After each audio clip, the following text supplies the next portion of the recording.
Hi, friends. Welcome to I bought something random at Target. And what I bought was this wooden tea set kit. I thought this might be kind of fun to paint on, and I have a great idea for it already.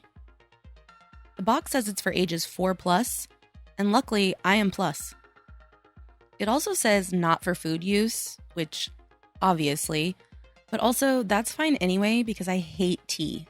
It tastes like watered down earwax. And tea is too fancy for me anyway. Tea is what girls with perfect messy buns drink while sitting in an armchair and reading some book that I could barely understand. I'm more of a coffee goblin. In my pajamas, with greasy hair, doom scrolling my phone with one eye half open. While I was rambling, I failed to notice one very important detail. This thing is freaking tiny.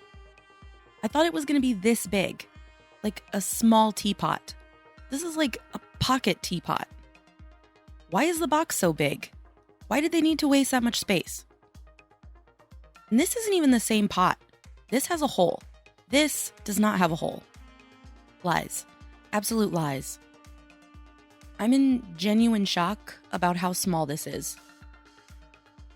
Let me pour a calming capful of tea. Well, I bought this, so I'm darn sure gonna paint it. Let's look at what we have. A miniature teapot and lid, 2 itty-bitty teacups and coasters, and a plate and 3 cookies.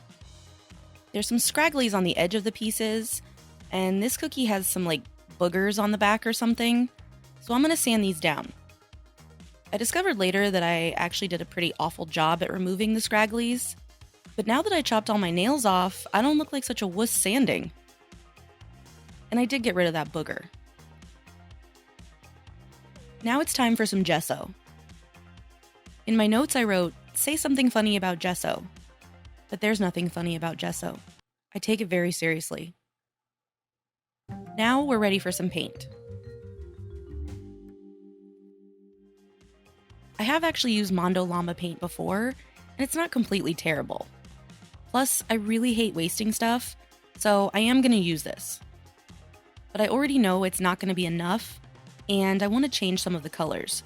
So I'm going to transfer the paint into bigger containers and add some of my own. I'm going to start with the pot first. The teapot, that is. And I look like I'm doing nothing, but I'm actually painting on white paint just to make it really opaque. Could I have cut that out? No. It's obviously the most important step of all.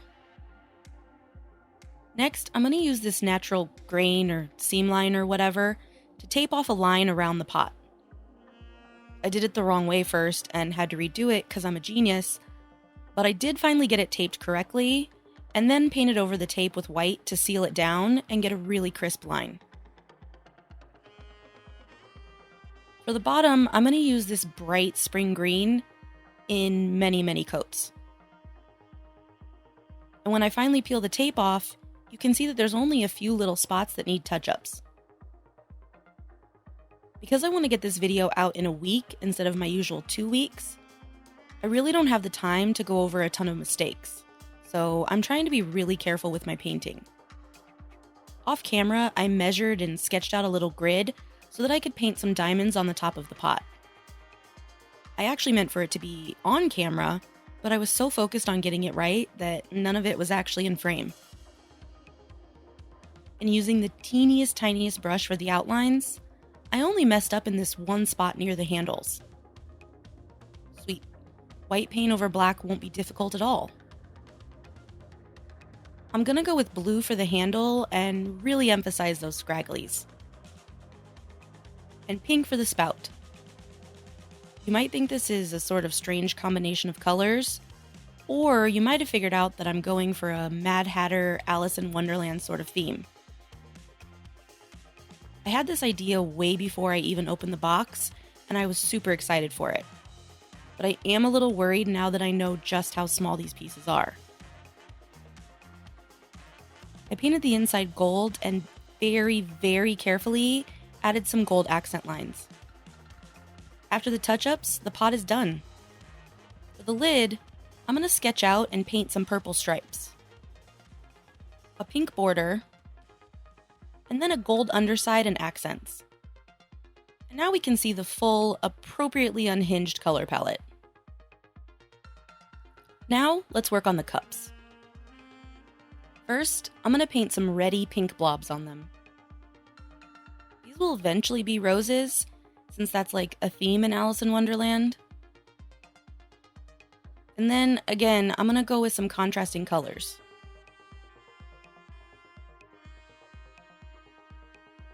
That's going to need a few coats.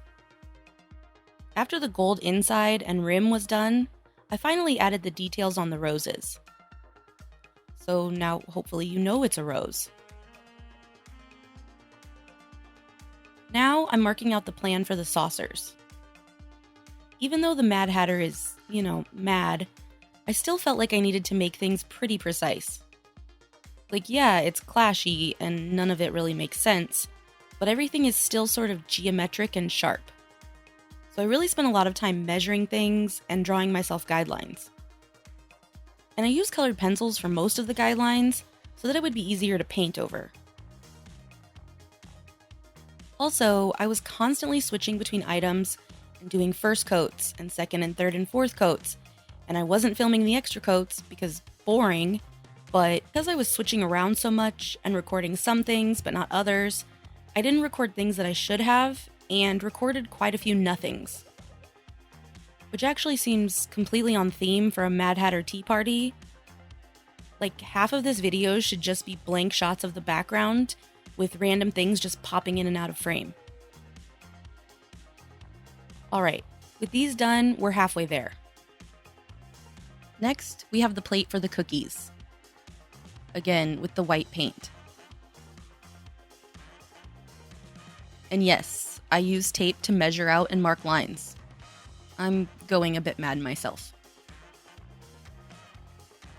The order I chose to paint this checkerboard pattern in is legitimately insane. Like, what in the world was I doing?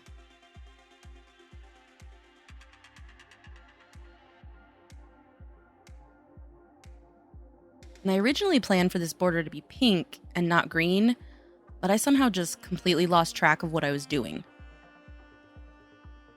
Adding in some gold, and that's done. Last, we have the cookies. And I didn't really know how to make Mad Hatter themed cookies. So we have a sort of sunbursty one that I gave a geometric pattern, a pink and purple striped heart that's supposed to look like the Cheshire Cat, but really doesn't,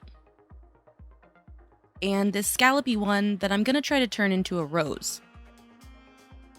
Before that, though, I went in with a plain light brown on the back so that it would sort of look like a cookie.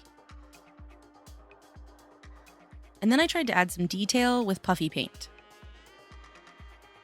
Some rose petal details on this one, but I was too tired/lazy to measure and sketch by this point, so the rose is completely off center.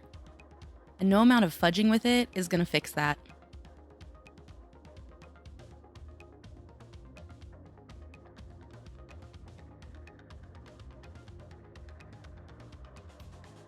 And then I added some very sad and pathetic hearts on this cookie. Sweet. But the whole set is finally done. I am going to varnish it eventually, but I like to let the paint dry for a few days at least before I do that, and I was painting up until the last second on this one. Even though it felt really hectic and frenzied, I actually did have a really good time on this project. And I do really like the way most of it came out. I probably would do the cookies differently if I could, but I really like the actual tea set. Despite the fact that it's offensively small, I like the design and the colors and the little pops of gold. So that's all for this week. What do you think? Thanks so much for watching, and I'll see you next time.